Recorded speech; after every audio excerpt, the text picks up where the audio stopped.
Welcome to my YouTube channel Khan sir physics and chemistry coaching classes. और आज का ये वीडियो आपके लिए बहुत महत्वपूर्ण होने वाला है। कक्षा 11वीं के जो विद्यार्थी हैं विशेष रूप से इस वीडियो को देखें, क्योंकि फिजिक्स के पेपर में आने वाले जो महत्वपूर्ण न्यूमेरिकल क्वेश्चंस हैं आज उनको हम कवर करने वाले हैं। तो ध्यान से आप बने रहिए इस वीडियो में।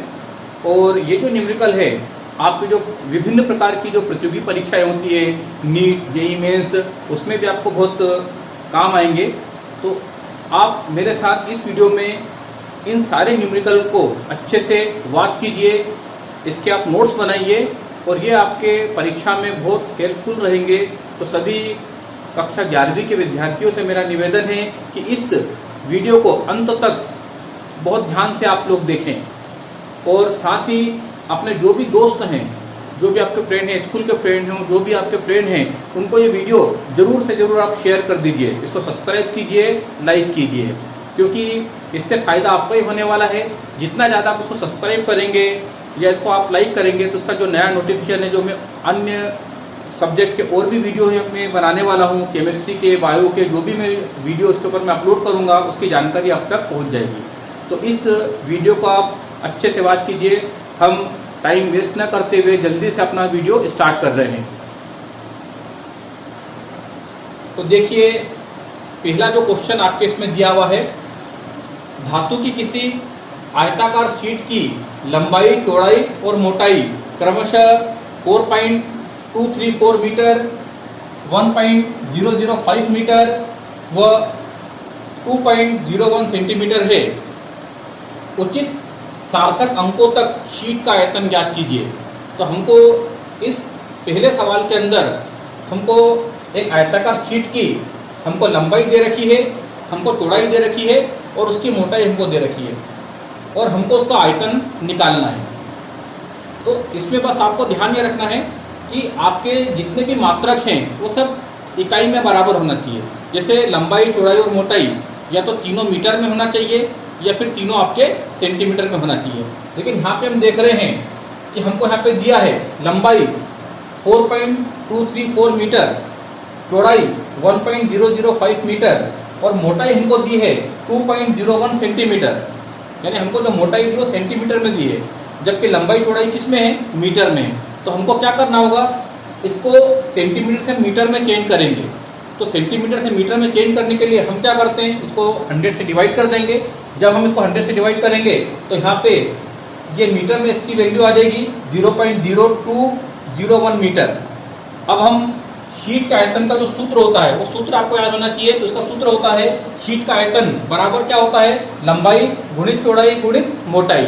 अब हम इनके मान यहाँ रख देते हैं। तो लंबाई का मान हम यहाँ पे लिख देते हैं 4.234 इंटू 1.005 इंटू 0.0210। अब इन सबका हमने मल्टीप्लाई किया, तो मल्टीप्लाई करने पर इसका आंसर कितना आ गया है, तो 0.085528917। लेकिन हमको सवाल में क्या दिया है कि इसको उचित सार्थक अंकों में आपको आयतन को ज्ञात करना है। तो हम ये देखेंगे कि लंबाई, चौड़ाई और मोटाई में सबसे कम सार्थक अंक किसमें है। तो हम यहाँ देख रहे हैं कि जो मोटाई हमने निकाली 0.021, इसमें सार्थक अंकों की संख्या कितनी हो गई, तो यहाँ सार्थक अंकों की संख्या 3 है। यहाँ पर सार्थक अंकों की संख्या कितनी है, 3 है, 201, क्योंकि हम इधर के 0 को काउंट नहीं करते सार्थक अंकों में। तो यहाँ पर जो सार्थक अंक आपके हो गए वो 3 हो गए। तो हमारा जो आंसर आएगा उसमें 3 सार्थक अंकों को लेना है। तो हमारा आंसर क्या आ गया है, तो हमारा आंसर यहाँ पे आ गया है 0.0855 मीटर क्यूब। तो ये आपका पहला क्वेश्चन कंप्लीट हुआ। आप सभी इसका स्क्रीनशॉट ले लीजिए और हम देखते हैं अगले क्वेश्चन की ओर।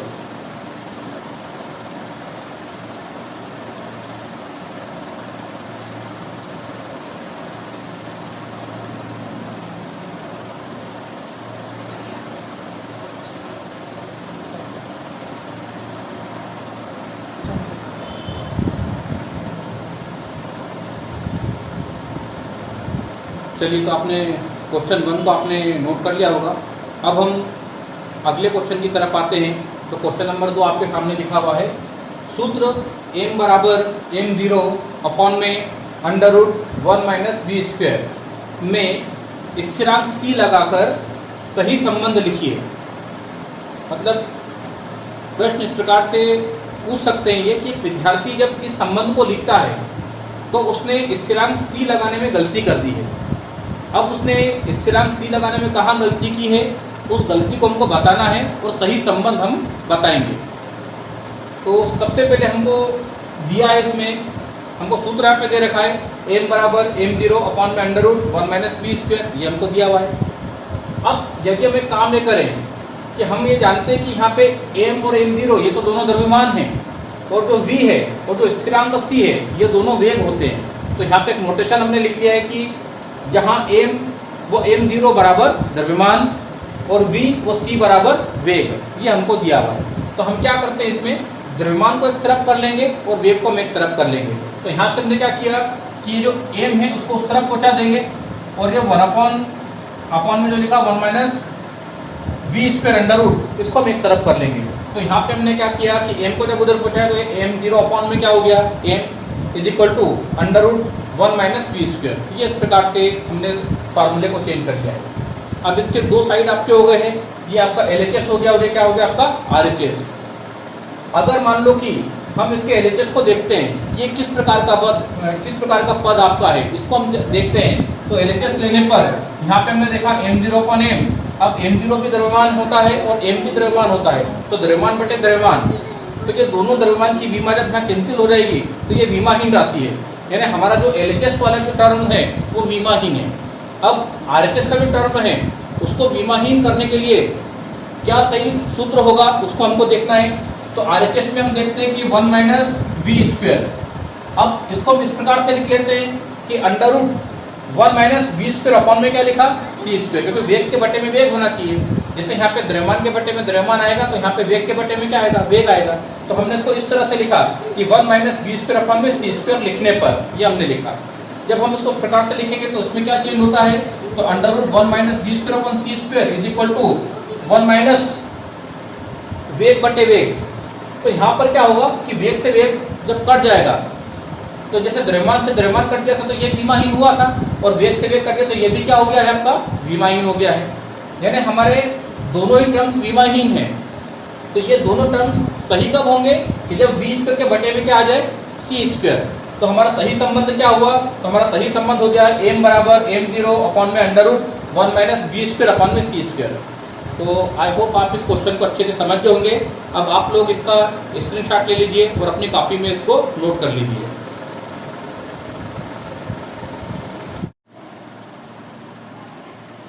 तो आपने दोनों क्वेश्चंस को आपने नोट कर लिए होंगे। अब हम चलते हमारे तीसरे क्वेश्चन की तरफ हम चल रहे हैं। तो जो तीसरा क्वेश्चन हमारा इस प्रकार से देखिए, किसी भौतिक राशि P बराबर a square into B upon में अंडर रूट सी में ABC के मापन में प्रतिशत त्रुटि क्रमशः 1%, 2% व 4% है। ठीक है, मैं सवाल को रिपीट कर रहा हूँ। किसी भौतिक राशि P बराबर a square into B upon में अंडर रूट सी में ABC के मापन में प्रतिशत त्रुटि क्रमशः 1%, 2% व 4% है। तो P में प्रतिशत त्रुटि ज्ञात कीजिए। तो यहाँ पे हमको दिया है, सवाल में हम देखेंगे ध्यान से कि A में प्रतिशत त्रुटि कितनी दी है, 1%, B में जो प्रतिशत त्रुटि आपको दी है वो कितनी है, 2%, और C में जो प्रतिशत त्रुटि है वो कितनी है, 4%। अब हम इसका जो सूत्र है वो लिखते हैं। तो P बराबर हमको दिया हुआ है a स्क्वायर इंटू बी अपन में अंडर रूट सी स्क्वायर। अब C अंडर रूट में है, अगर हम यहाँ पे अंडर रूट का साइड हटा दे तो उसकी घात आ जाएगी 1/2। तो जब हम C को ऊपर ले आएंगे तो उसकी घात क्या हो जाएगी, -1/2। तो हमारा फार्मूला इस प्रकार से हो गया a square into b into c की पावर 1 माइनस 1/2। तो C की पावर आपकी -1/2 आपकी हो गई। अब हमारा जो प्रतिशत त्रुटि का सूत्र होता है वो इस प्रकार से होता है, delta P upon P is equal to delta A upon A। यहाँ पर उसकी पावर कितनी है, 2 है, तो 2 को हम इंटू कर देंगे तो 2 into delta A upon A हो जाएगा। प्लस B को हम लिख सकते हैं delta B upon B, plus C को हम लिख सकते हैं डेल्टा C अपॉन C, लेकिन इसकी पावर कितनी है, -1/2। तो माइनस का कोई मतलब नहीं रहता है, पावर हमेशा प्लस में इसमें जोड़ी जाती है। तो प्लस 1/2 यहाँ पे आ गया आपका डेल्टा C अपॉन में C। तो एक बार फिर से आप देख लीजिए, हमारा सूत्र इस प्रकार से हो गया है, delta p upon p is equal to 2 into delta a upon a plus delta b upon b plus 1/2 into delta c upon c. ये हमारा जो प्रत्येक त्रुटि का जो सूत्र होता है वो इस प्रकार से होता है। अब यहाँ पर हमको एबीसी की त्रुटि दी हुई है। अब हम यहाँ पर क्या करेंगे, इस सूत्र में डेल्टा ए अपन ए का जो मान है वो 1% लिख देंगे, डेल्टा बी बटे बी का मान हम 2% के हिसाब से लिखेंगे, प्लस 1/2 यहाँ पे आएगा इंटू डेल्टा सी अपन सी की जो वैल्यू है वो कितनी है 4%, क्योंकि हमको दे रखी है 4%, तो यहाँ पे हम सी की वैल्यू को लिख देंगे। अब हम इसको जैसे सॉल्व करेंगे तो यहाँ पर पी के मान में जो परसेंटेज एरर होगी वो कितनी होगी वो हम निकाल सकते हैं। तो यहाँ से हमने इसको सॉल्व किया तो 2 इंटू 1 प्लस यहाँ पे 2 आ गया और यहाँ पर 1/2 इंटू क्या आ गया 4। जब हम इसको सॉल्व करेंगे तो क्या होगा, 2 इंटू 1 ये 2 हो जाएगा, 2 को हम 2 लिख सकते हैं, प्लस ये 2 से 4 कैंसिल हो गया तो कितना बचा आपका 2। अब यहाँ पे 2 + 2 + 2 इक्वल टू कितना हो गया 6। तो पी में जो प्रतिशत त्रुटि आपकी होगी वो कितनी होगी 6% की होगी। ठीक है, इसका आप स्क्रीनशॉट ले लीजिए, नोट कीजिए सवाल को।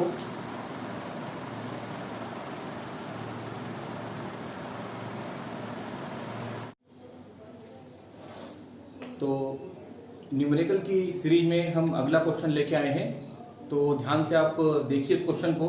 अब देखो अगला क्वेश्चन हमारे सामने है, क्षैतिज से 30 डिग्री कोण बनाते हुए एक गेंद प्रारंभिक वेग 15 मीटर प्रति सेकंड के वेग से फेंकी जाती है, तो निम्न की गणना कीजिए।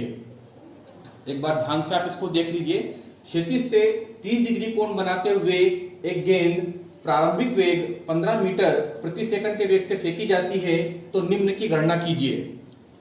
पहला पॉइंट हमको दे रखा है अधिकतम ऊंचाई, दूसरा पॉइंट हमको दे रखा है उड्डयन काल और तीसरा पॉइंट हमको दे रखा है क्षैतिज परास। तो सबसे पहले यहाँ पे हमको क्या क्या गिवन है, क्या दिया है हमको, तो यहाँ पे हमको एंगल दे दिया है, एंगल यानी कोण हमको दे रखा है थीटा बराबर कितना 30 डिग्री। हमको प्रारंभिक वेग यानी इसकी इनिशियल वेलोसिटी हमको दे रखी है, तो इसकी इनिशियल वेलोसिटी यानी प्रारंभिक वेग u बराबर कितना हो गया है 15 मीटर प्रति सेकंड, और g की वैल्यू हम यहाँ पे ले रहे हैं 10 मीटर पर सेकंड स्क्वायर, ये हम ले रहे हैं। तो देखिए हम पहला पॉइंट सॉल्व करेंगे यहाँ पे।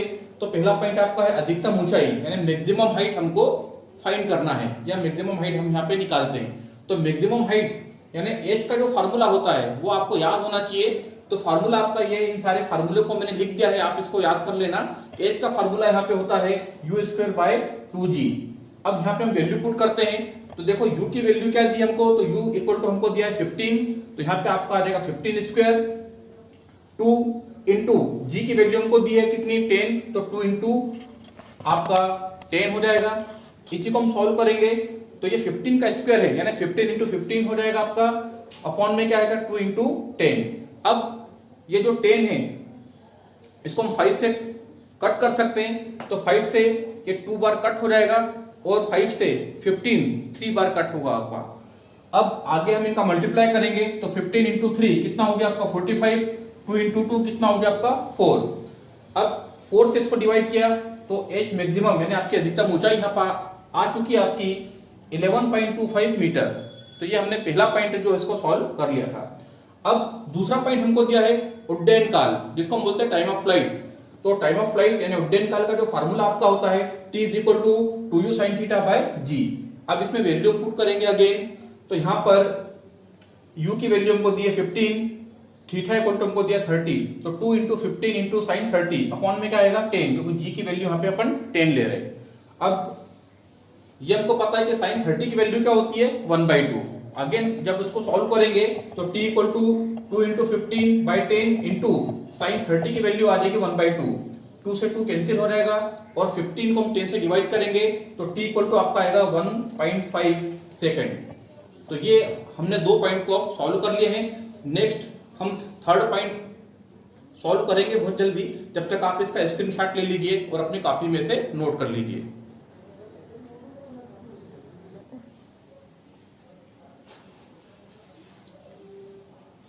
तो चलिए, आपने अधिकतम ऊंचाई और उड्डयन काल को आपने नोट कर लिया होगा आपने। अब हम अगला पॉइंट ले रहे हैं क्षैतिज परास यानी हॉरिजॉन्टल रेंज, जिसको हम r से रिप्रेजेंट करते हैं। तो r का जो फार्मूला आपका हो जाएगा तो r = u² sin 2θ/g। अब इसमें अगेन हम वैल्यू पुट करते हैं, तो r इक्वल टू यू की वैल्यू आपके 15 square into sine 2 into theta की वैल्यू 30 हो गई, तो साइन 2 इंटू 30 बाय जी की वैल्यू कितनी है 10। अब यहाँ पर हम जानते हैं कि 30 इंटू 2 कितना हो गया साइन 60, और साइन 60 की वैल्यू आपकी होती है √3/2, तो हम यहाँ पे वैल्यू पुट कर देंगे। तो r इक्वल टू 15 का स्क्वायर यानी 225/10 इंटू साइन 60 की वैल्यू अपन ले रहे हैं √3/2। अब हम एक और बात जानते हैं कि √3 की वैल्यू जो होती है वो 1.732 होती है, तो यहाँ पे r इक्वल टू 225 इंटू यहाँ पे हम √3 की वैल्यू पुट कर देंगे, तो यहाँ पे आपकी वैल्यू आ जाएगी 1.732 बाय 10 इंटू 2। अब 2 से जब हम 1.732 को कैंसिल करेंगे तो यहाँ पर आपका आ जाएगा 0.866। अब 225 में हम अगर 0.886 का मल्टीप्लाई करते हैं तो हमारा आंसर क्या आ जाएगा 194.85, और इसको हम 10 से डिवाइड करेंगे तो r की वैल्यू अपने निकल के आ रही है 19.485 मीटर। तो आई होप आप इसको समझ गए होंगे, तो इसको आप नोट डाउन कर लीजिए या इसका आप स्क्रीनशॉट ले लीजिए।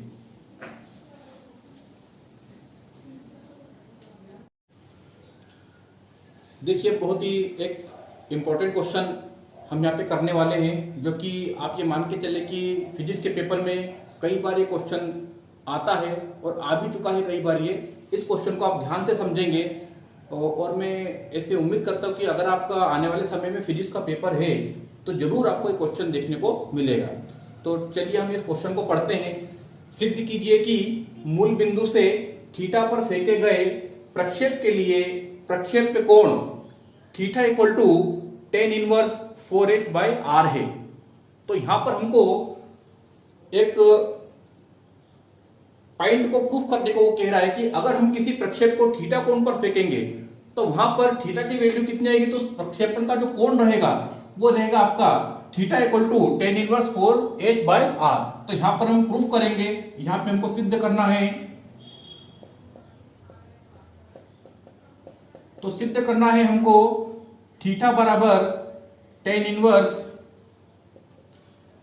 4h/r। ये उस थीटा की वैल्यू को हम प्रूफ करेंगे यहाँ पर। तो देखो यहाँ पर आप सभी का अर्थ आप समझ लीजिए। थीटा जो होता है वो आपका प्रक्षेपण कोण होता है, यानी जो प्रोजेक्टाइल एंगल है वो आपका कितना है थीटा है। और यहाँ पर एच हम बोल सकते हैं मैक्सिमम हाइट यानी अधिकतम ऊंचाई, और आर जो होती है जिसको हम बोलते हैं क्षैतिज परास यानी हॉरिजॉन्टल रेंज। तो सबसे पहले आपको अधिकतम ऊंचाई और एच क्षैतिज परास आर इनके फार्मूले आपको अच्छे से पता होना चाहिए। तो अभी इसके जस्ट पहले हमने जो न्यूमेरिकल किया था इसमें हमने दोनों के फार्मूले देखे थे। तो हम क्या करेंगे, सबसे पहले एच का फार्मूला लेंगे, उसके बाद फिर हम आर का फार्मूला अपन लेंगे। तो यहाँ पर हम जानते हैं कि एच का जो फार्मूला आपका होता है एच इज इक्वल टू आपका फार्मूला होता है u square sine square theta upon में 2g। ये आपका एच का फार्मूला आपका होता है। अच्छे से आप इस फार्मूले को याद कर लीजिए, क्योंकि अगर ये फार्मूला आपको नहीं आएगा तो उसके बिना आप इस क्वेश्चन को नहीं कर पाएंगे। तो एच का जो फार्मूला आपका होता है H equal to you square sine square theta by 2g। इसको हम बोल सकते हैं कि आपकी समीकरण नंबर 1 आपकी हो गई, इक्वेशन 1 आपकी इस प्रकार से हो गई, जिसमें हमने मैक्सिमम हाइट यानी अधिकतम ऊंचाई का फार्मूला लिख लिया है। अब अपॉन में क्या लिखा हुआ है, आर लिखा हुआ है। आर यानी हॉरिजॉन्टल रेंज क्षैतिज परास, इसका भी सूत्र आपको याद होना चाहिए। तो हम अब आर का फार्मूला यहाँ पे ले लेंगे। तो आर इक्वल टू आपका हो जाएगा आर इक्वल टू इसको हम लिख सकते हैं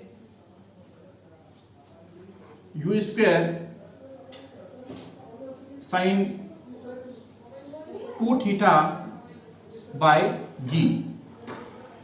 तो ये आपके हमने सबसे पहले एच का फार्मूला ले लिया है, उसके बाद हमने फिर आर का फार्मूला यहाँ पर ले लिया है। लेकिन हम एक और फार्मूला जानते हैं कि साइन 2 थीटा की वैल्यू जो होती है वो होती है 2 sine theta into cos theta. तो उस फार्मूले का हम यूज करेंगे, क्योंकि हम यहाँ जानते हैं क्योंकि यहाँ पर sine 2 theta is equal to आपका होता है, तो ये आपका होता है 2 साइन थीटा इंटू आपका होता है कॉस थीटा।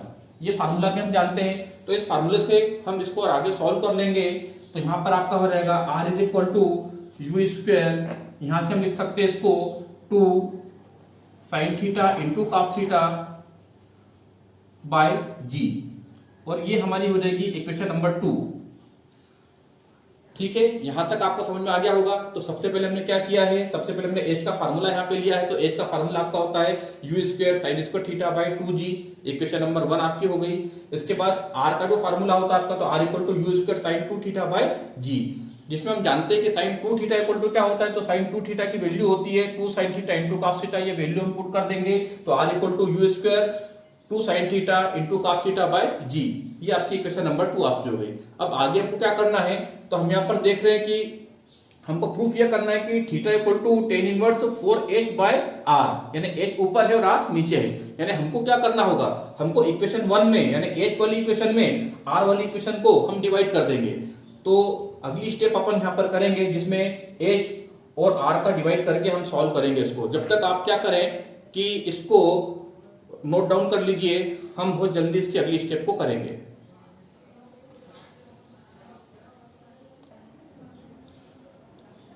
ठीक है, तो अभी तक हमने समझ लिया था कि h की इक्वेशन नंबर 1 थी और r की इक्वेशन नंबर 2 थी। दोनों इक्वेशन को हम डिवाइड करेंगे। तो मैं आगे यहाँ पे लिख रहा हूँ, समीकरण नंबर 1 को डिवाइड करेंगे हम समीकरण नंबर 2 से। जब हम इसको डिवाइड करेंगे तो समीकरण नंबर 1 आपकी h की इक्वेशन है, तो h बाय आपका क्या हो गया r। तो यहाँ पर हम h की वैल्यू फिर से लिखते हैं, हमने जो फार्मूला में लिखी थी वैल्यू उसकी। तो h की वैल्यू आपकी होती है u square sine square theta by 2g। ये आपकी हो गई h की वैल्यू, है ना। और हमने r की वैल्यू यहाँ पे निकाली थी, तो r की वैल्यू आपकी हो जाएगी you square 2 sine theta into cos theta upon में g। तो देखो यहाँ तक कि हमारी स्टेप कंप्लीट हो चुकी है। देख लीजिए आप इसको, हम इनको दोनों को डिवाइड कर रहे हैं। अब अगली स्टेप में क्या होगा कि हम यहाँ पे देख रहे हैं कि r की जो वैल्यू है वो क्या लिखी हुई है, u square 2 sine theta into cos theta by g. अगली स्टेप में इसका अपन रेसिप्रोकल करेंगे, जिसमें g ऊपर चला जाएगा और ये वाली जो स्टेप है वो नीचे आ जाएगी। तो हम इसका रेसिप्रोकल कर रहे हैं, तो h by r is equal to, हमने ऊपर की स्टेप को इस तरह से लिख लिया, you square sine square theta upon में 2g इनटू, अब क्या होगा, g को हम ऊपर ले आते हैं तो g आपका ऊपर चला जाएगा और नीचे क्या होगा आपका, तो नीचे आपका बचेगा यहाँ पे you square 2 sine theta into क्या हुआ आपका कॉस थीटा। ये वाली स्टेप हो गई। अब इसको हम सॉल्व करेंगे तो हमारा जो आंसर है बहुत जल्दी आंसर हमारा सामने आने वाला है। तो यहाँ पर हम देखते हैं कि क्या क्या यहाँ पे कैंसिल हो रहा है। तो यहाँ पे हम देखेंगे कि यहाँ पे यू स्क्वायर है और यहाँ पे क्या है यू स्क्वायर, तो यहाँ पे यू स्क्वायर से यू स्क्वायर आपका कैंसिल हो जाएगा। और हम देख सकते हैं यहाँ पे g से g भी क्या होगा, यहाँ पे कैंसिल हो जाएगा। और हम यहाँ पे देख रहे हैं कि ऊपर क्या लिखा हुआ है, साइन स्क्वायर थीटा अपॉन में क्या है साइन थीटा। तो ये साइन थीटा से इसका स्क्वायर भी क्या होगा, कैंसिल आउट हो जाएगा। अब बाकी जो आपकी यहाँ पे क्वांटिटीज बाकी रह गई है, इनका मल्टीप्लाई करके हम आगे सॉल्व करेंगे तो इसका आंसर आ जाएगा। तो यहाँ हम लिख सकते हैं h by r is equal to, इन्हीं का मल्टीप्लाई करते हैं तो देखो ऊपर तो क्या बचा है, ओनली साइन थीटा, तो ऊपर हम लिख देते हैं साइन थीटा। और नीचे जब हम इसका मल्टीप्लाई करेंगे तो 2 में 2 का अपन मल्टीप्लाई करेंगे तो कितना हो गया, 4 हो गया। तो ये आपका 4 और क्या बचा है नीचे कॉस थीटा। ये स्टेप हमारी सामने आएगी। तो h by r is equal to sine theta by 4 cos theta तक अपनी स्टेप आ चुकी है। अब कुछ नहीं करना है अपने को, हमको इस 4 को इधर शिफ्ट कर देंगे। तो जब हम 4 को इधर शिफ्ट करेंगे तो यहाँ पे अगली वैल्यू जो आपकी आ जाएगी sine theta by cos theta is equal to, ये 4 जो है इधर डिवाइड में था, इधर h के साथ मल्टीप्लाई में आ जाएगा। तो यहाँ पे आपका आ जाएगा 4h अपॉन में r। इस तरह से हम इसको लिख सकते हैं। एक फार्मूला हमको मालूम है कि sine upon cos equal to क्या होता है, टेन होता है। तो ये sine upon cos equal to हम इसको लिख सकते हैं टेन थीटा। तो ये आपका टेन थीटा हो जाएगा इज इक्वल टू, इधर आपका क्या रहेगा आपका, तो ये रहेगा आपका 4h बाय r आपका रहेगा। यहाँ से हम थीटा की वैल्यू निकाल लेते हैं। तो थीटा की वैल्यू यहाँ से निकल के आपकी आ जाएगी, तो हम 10 को उधर पहुंचाना पड़ेगा। तो यहाँ पे थीटा इज इक्वल टू आपका आ जाएगा 10 इनवर्स, हम इसको लिख सकते हैं 10 इनवर्स, यहाँ पे आपका आ जाएगा। और इसको लिख सकते हैं 4h अपॉन में r। तो ये यही हमको प्रूफ करना था। देखिए यही हमको प्रूफ करना था, तो इस प्रकार से हम इसको प्रूफ कर सकते हैं। तो आई होप आप इसको समझ गए होंगे, है ना। तो इसको आप अपनी कॉपी में नोट कर लीजिए। और ये देखो बहुत ही इंपॉर्टेंट आपका क्वेश्चन है और कई बार पेपर में आ चुका है ये। इसको अच्छे से आप प्रैक्टिस कीजिए और आने वाले पेपर में आप जरूर इस क्वेश्चन को अच्छे से करके आइए।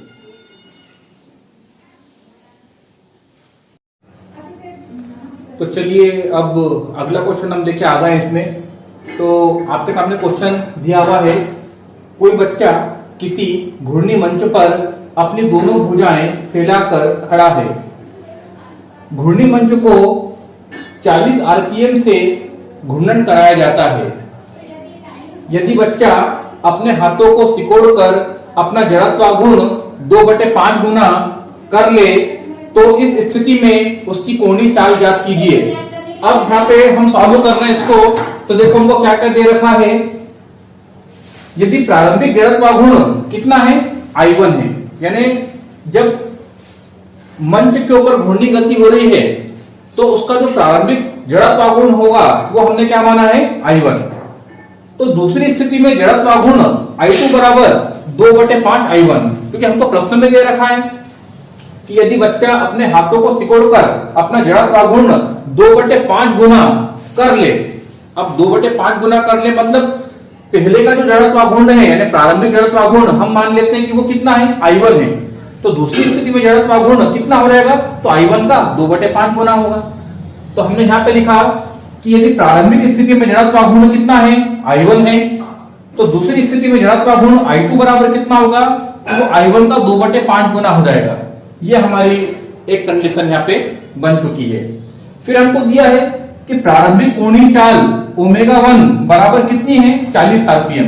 यानी पहले जो उसकी कोणीय चाल थी हमको दे रखी है कि घूर्णी मंच को 40 आरपीएम से घूर्णन कराया जाता है। मतलब घूर्णन कराया जाता है मतलब हमको यहाँ पे कोणीय चाल दे रखी है पहले वाली, जिसको हम ω1 मान लेते हैं। कितनी दे रखी है, 40 आरपीएम। तो इस स्थिति में उसकी कोणीय चाल ज्ञात कीजिए। देखो पहले वाली चाल तो हमने मान ली, ω1 बराबर कितनी, 40 आरपीएम। अब उसकी कोणीय चाल और हमको ज्ञात करना है, यानी बाद वाली जो कोणीय चाल है, यानी जिसको हम बोल सकते हैं ω2, हमको ω2 की वैल्यू वो पूछ रहा है। तो ठीक है, ये स्थिति आपके सामने हो गई। प्रारंभिक जड़त्वाघूर्ण हमने I1 मान लिया है। दूसरी स्थिति में जड़त्वाघूर्ण I2 बराबर हमने क्या माना, 2/5 I1, ये हमको दे रखा है प्रश्न में। ω1 की वैल्यू 40 आरपीएम हो गई, तो ω2 की वैल्यू अपने को निकालना है। अब हमको दिया है क्योंकि कोणीय संवेग संरक्षित है, कोणीय संवेग संरक्षित यानी पहले वाला संवेग दूसरे वाले संवेग के क्या हुआ, बराबर हो गया। तो चूंकि कोणीय संवेग संरक्षित है अतः L1 बराबर L2 के, और हम जानते हैं कोणीय संवेग L का जो सूत्र होता है वो क्या होता है, I2ω। इसी सूत्र से हम L1 की वैल्यू निकालें तो L1 यानी कितना हुआ, I1 × ω1। इसी प्रकार से हम L2 की वैल्यू निकालें तो वो कितना हो गया, I2 × ω2। यहां तक हमने कंडीशन देख ली। अब आगे हमको ω2 की वैल्यू निकालना है, तो अगली स्टेप में हम क्या करेंगे, I2 को इधर ले जाएंगे और बाकी सारी वैल्यू को हम पुट करके ω2 की वैल्यू को निकाल लेंगे। जब तक आप यहां तक नोट कर लीजिए, नेक्स्ट बोर्ड पर हम इसका सॉल्यूशन देखेंगे।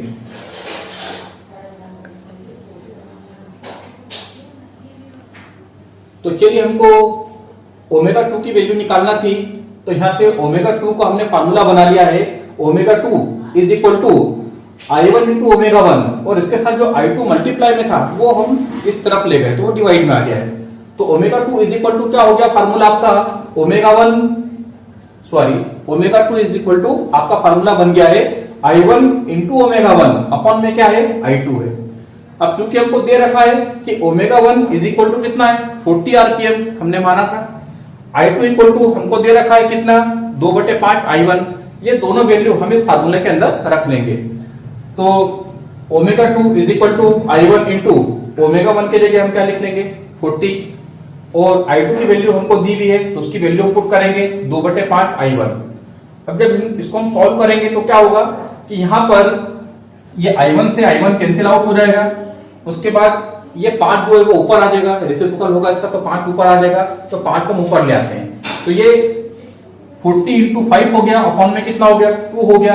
अब ये 2 से हम 40 को कैंसिल आउट कर देंगे तो ये 20 बार कट होगा, और 20 का जो मल्टीप्लाई है वो 5 में करेंगे तो कितना आएगा आंसर इसका, 100। तो ω2 कितना हो गया, 100 आरपीएम। तो आप इसे नोट कर लीजिए, और आप सभी से रिक्वेस्ट है कि अपने जितने भी फ्रेंड हैं या आपके जितने भी दोस्त हैं उनको ये आप शेयर कर दीजिए। आपके स्कूल के फ्रेंड हो या जो भी अभी 11वीं के जो एग्जाम दे रहे हैं, 11th क्लास की जो एग्जाम जो भी बच्चे दे रहे हैं, उन सभी को आप ये शेयर कर दीजिए ताकि उनका भी फायदा हो और वो भी इन क्वेश्चनों को समझकर अच्छे मार्क्स लेके आए। तो सबको अपनों को ये शेयर करना है। आप सब इसको सब्सक्राइब कीजिए, लाइक कीजिए और अपने दोस्तों को जरूर शेयर कर लीजिए, है ना। और इसे आप जब तक नोट कीजिए।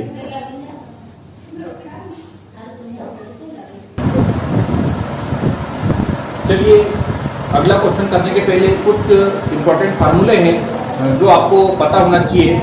तो ये कुछ फार्मूले मैंने आपके सामने लिखे हैं। D by D X cos x का जो फार्मूला होता है ये होता है माइनस साइन एक्स। ये सारे अवकलन के सूत्र, डिफरेंशियल के सारे फार्मूले हैं जो कि आपको पता होना चाहिए, है ना। तभी आप अगले न्यूमेरिकल्स को अच्छे से समझ पाएंगे। तो पहला formula D by D X cos X equal to होता है माइनस साइन एक्स। अगला formula D by D X sine X का जो फार्मूला होता है कॉस एक्स, यानी अगर D by D X cos X है तो माइनस साइन एक्स आएगा और D by D X sine X है तो कॉस एक्स आपका आएगा। इसी प्रकार से डी बाई डी टी का जब डिफरेंशियल करेंगे तो टी के रिस्पेक्ट में जब टी का हम डिफरेंशियल करते हैं तो उसका आंसर क्या होता है, ऑलवेज 1 होता है। तो D by D T equal to कितना हुआ 1। ऐसे कोई सा भी आपका डिफरेंशियल हो जिसमें आप इसको इस तरह से ले लेते हैं, डी बाई डी एक्स जब एक्स लेंगे तो इसका आंसर क्या होगा 1 होगा। अगर सेम आपके वेरिएबल होते हैं तो उसका आंसर हमेशा ऑलवेज क्या होता है 1 होता है। तो इसलिए डी बाई डी टी का जो डिफरेंशियल होता है वो कितना होता है 1 होता है। इसी प्रकार से फोर्थ फार्मूला आपका जो लिखा हुआ है कि D by D T omega T, तो क्योंकि यहाँ पे ओमेगा कांस्टेंट है तो ओमेगा को हम क्या करेंगे डिफरेंशियल के बाहर ले आएंगे तो omega D by D T T. लेकिन हमको मालूम है डी बाई डी टी का जो फार्मूला होता है वो 1 होता है। तो डी बाई डी टी इसका तो आंसर 1 हो जाएगा। तो यानी आपका आंसर क्या होगा ओमेगा। तो ये सारे जो फार्मूले हैं इसको आप नोट कर लीजिए और अगले क्वेश्चन में हम बहुत जल्दी इनका उपयोग करना सीखेंगे।